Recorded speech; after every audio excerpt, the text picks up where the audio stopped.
Hello and welcome to week 4 of the Unlimited Power League. We are going to be talking about the deck modifications and some of the changes that I make going into the next match with Ryan.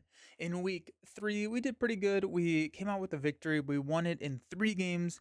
I think we lost one, then won, then won.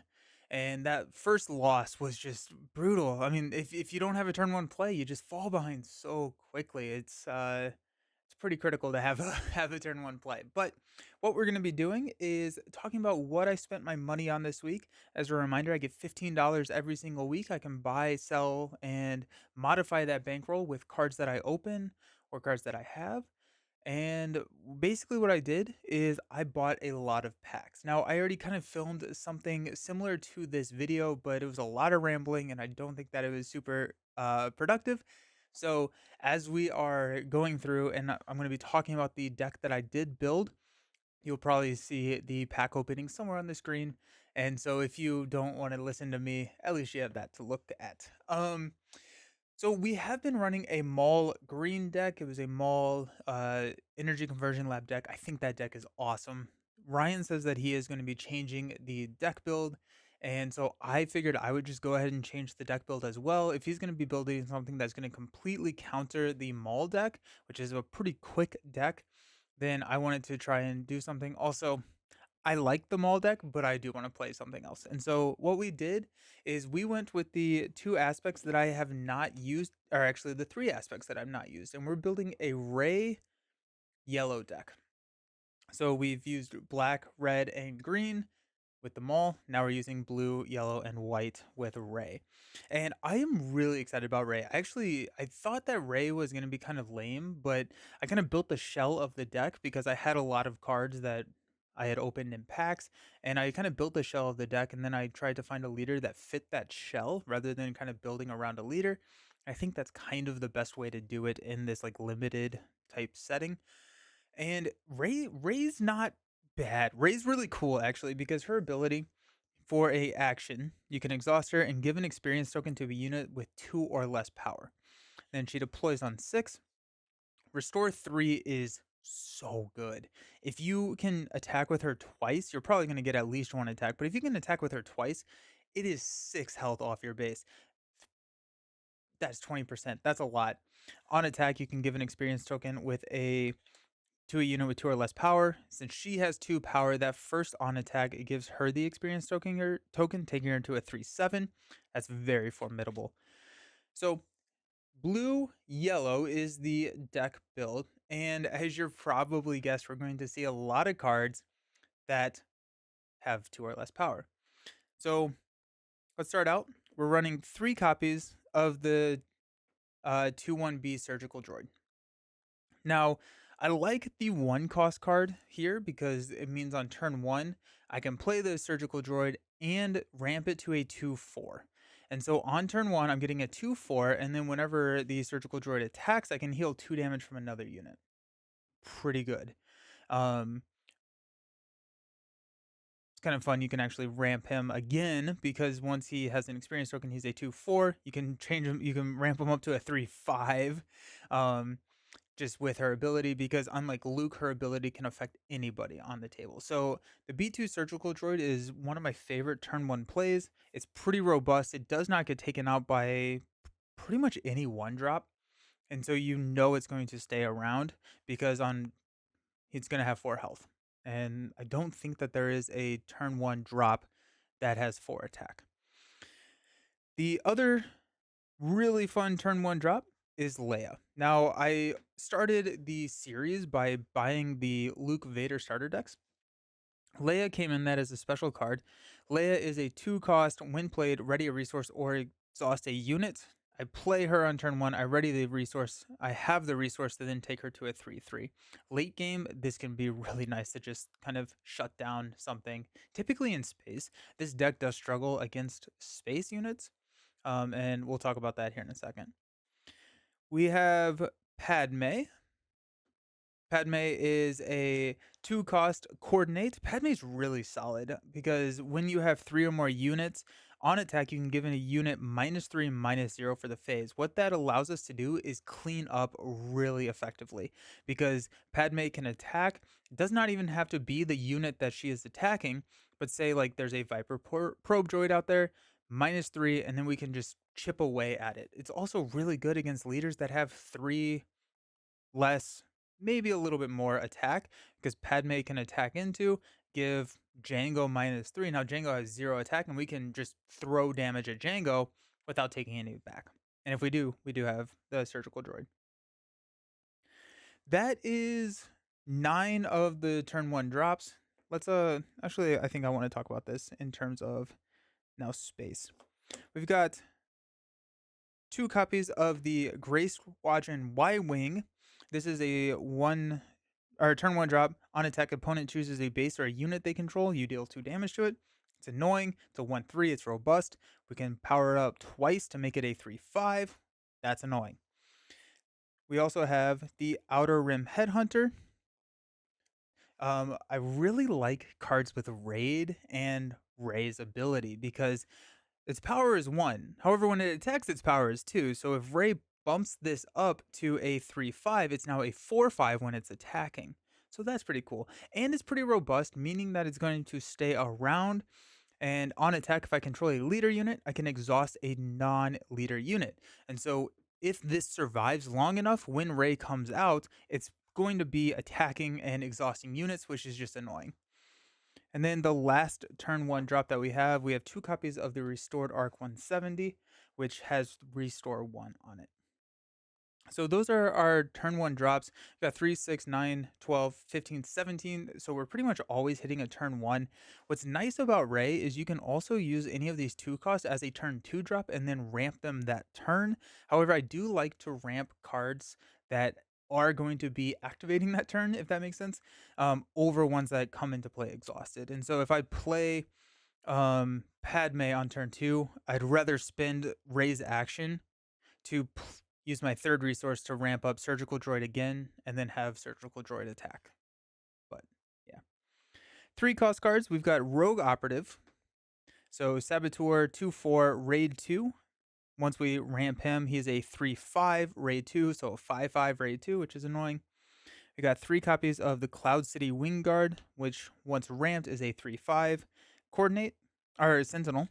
We've got a Infantry of the 212, which is a 2/5 or 3/5 once ramped. Once we have 3 units on it, or 3 units on the battlefield, it gains Sentinel. And then my favorite turn 2/3 drop, Yoda. So Yoda, and these are cards that I bought. Restore 2. When defeated, choose any number of players. They draw a card. Not going to choose Ryan. But it's a 2/4, becomes a 3/5 with Restore 2. That is annoying. Plus, you can hide them behind Sentinels, and that gets even more annoying. The one thing that I will say, and I think I will build my sideboard, is I think I may want more Sentinels based on what I see Ryan come at. And so I could probably swap these Rogue Operatives out for like like the Guardians of the, not Guardians of the Will. There's the Mandalorian card that's a 2/2. When it's upgraded, it becomes Sentinel. And then when you use Ray's ability, it becomes a 3/3 Sentinel, which is pretty good. I think there's also some more Sentinels, so I may sideboard some less aggressive stuff in order to play a little bit more defensive if we see something that's highly aggro against us when we sit down from Ryan. We got Chewie, 1 drop of Chewie, came in the Luke starter pack. That's actually a 5 drop. So let's talk about um, our space unit. We got a Concord Dawn Interceptor. I want more of these.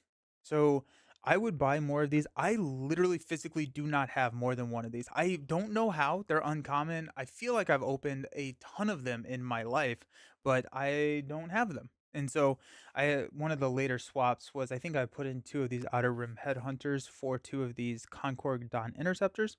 But when it is defending, it's +2/+0. It can be ramped twice, so it's a 3/6. Then when it's defending, it's a 5/6, and so it just shuts down space. Honestly, like if I had more time before the game, I would order some because this works so well in Ray. And so Concord Dawn Interceptor just kind of saves our space battle. Okay. We got Chewy. We skip over 4 cost cards, mainly because a lot of these cards I'm using to just ramp up and buff up my lower cost units. So we got Chewy. When the unit is attacked, ready him. I am not playing Chewy that frequently. He's just a nice little 5 cost drop sentinel. But I would much rather be dropping my Obi-Wans here. Obi-Wan is a 6 cost, which is the same cost that Ray deploys on. He's a sentinel. When defeated, give 2 experience tokens to another friendly unit. If it is a force unit, draw a card. So what I really like to do here is put Obi-Wan into play on Ray's drop, flip into Ray, attack with Ray, give the experience token to Ray, making her a 3/7. They have to take care of Obi-Wan at some point. Once Obi-Wan leaves play, we take Ray up to a 5/9 and draw a card. That's very satisfying. And the Obi-Wan on turn 6 drop, or on, I guess, turn 4 drop, feels good. Feels really good. Typically what I am doing for here, I'm resourcing all the way up to 6. Typically I'm resourcing up to 7. Um, Mainly because the top end of this curve, sorry, is fairly light. We've got 2 Han Solos to kind of help with some of that late game. Han Solo comes in with ambush, and then when he's attacking, he deals his damage first. So getting Han Solo out to take out either a Sentinel or something pesky is just really, really nice. Then you have a 6/6 on the table.